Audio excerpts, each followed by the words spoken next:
ভ্রমণ শুধু গন্তব্য নয়, প্রতিটি পদক্ষেপে এক একটি গল্প। ভ্রমণ আমাদের সীমিত জ্ঞানকে অসীম আকাশে পৌঁছে দেওয়ার ক্ষমতা রাখে, আর প্রতিটি ভ্রমণে ক্ষুদ্র ক্ষুদ্র কিছু স্মৃতি নিয়ে আমরা বাড়ি ফিরি। অজানা পথে হারিয়ে যাওয়ার উদ্দেশ্যে বের হয়েছিলাম, কক্সবাজারে আটকে গিয়েছি। আজকের ভ্রমণের গল্পে থাকছে কক্সবাজার বেওয়াচ হোটেলের রুমে ঢোকার পরে আমরা কি করেছি। Don't skip the video. চলেন তাহলে শুরু করা যাক। আসসালামু আলাইকুম, সবাই কেমন আছেন? আশা করি ভালো আছেন। আলহামদুলিল্লাহ, আমি অনেক ভালো আছি। লাস্ট ভিডিওতে দেখিয়েছিলাম রুমের এই ভিউটা। রুমে ঢোকার পরে আমরা আমাদের নিজেদের মতো করে চেঞ্জ করে নিই সুইমিং পুলে নামার উদ্দেশ্যে। সুইমিং পুলের ড্রেস আমি পরে নিয়েছি এবং আমার বাবা মাও কিন্তু রেডি। চলেন তাহলে সুইমিং এ নেমে যাই আমরা।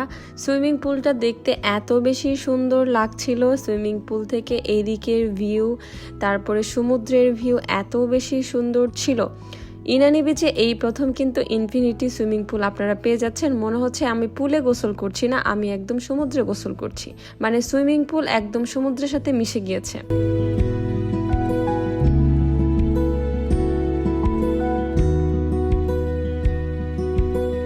সুইমিং পুলের ফ্যাসিলিটিসের মধ্যে থাকছে টাওয়েল, লকার। আপনারা মনে হয় সবাই এটা জানেন, তারপরে আমি যারা জানেন না তাদের উদ্দেশ্যে বললাম। সুইমিং পুলে আমরা 1 ঘন্টা টাইম কাটানোর পরে রুমে যাই, মানে অলমোস্ট 3:30 বেজে গিয়েছিল আমরা শেষ করতে করতে। রুমে যেয়ে এগেইন শাওয়ার নিয়ে আমরা নিজেদের মতো করে সবাই রেডি হয়ে গেলাম, কারণ আমরা একবারে লাঞ্চ করে বাইরে ঘুরে তারপরেই রুমে ফিরবো। শুনেছি এবং দেখেছি ইনানি বিচের পালঙ্কির খাবার নাকি অনেক বেশি মজার। আমাদের হোটেল থেকে খুব কাছেই পালঙ্কি ছিল।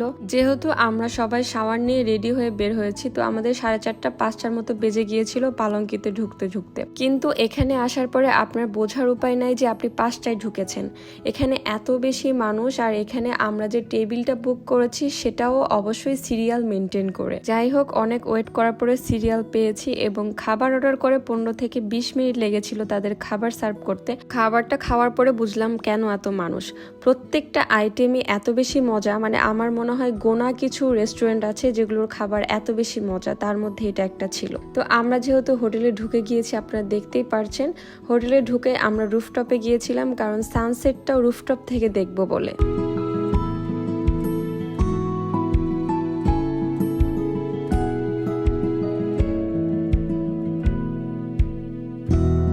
এখানে কিছু ছবি ভিডিওস করে আমরা সানসেটটা একদম চোখের সামনে দেখলাম।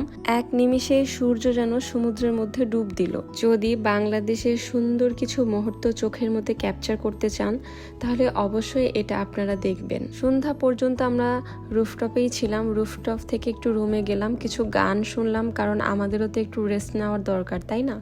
একটু রেস্ট নিয়ে চলে গেলাম মকটেল খেতে, আবারও রুফটপের স্কাই লাউঞ্জে, যেখানে সব গেস্টরাই এসেছিল। এই মকটেলটা আমরা পেয়েছিলাম হোটেলের তরফ থেকে কমপ্লিমেন্টারি হিসেবে।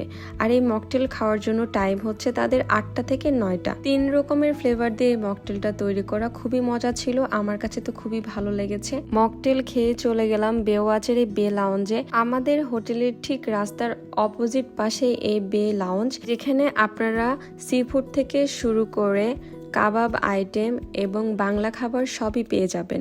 এটা একটু পার্ক টাইপ করে করা, যেখানে সবাই রাত্রেবেলা বিচে এসে নিজেদের মতো করে টাইম স্পেন্ড করবে। এর সাথে লাইভ সং তো ছিলই। বিচে বসে লাইভ সং শুনে এই টাইমটা স্পেন্ড করার মতো ভালো টাইম মনে হয় আর কোথাওই নেই।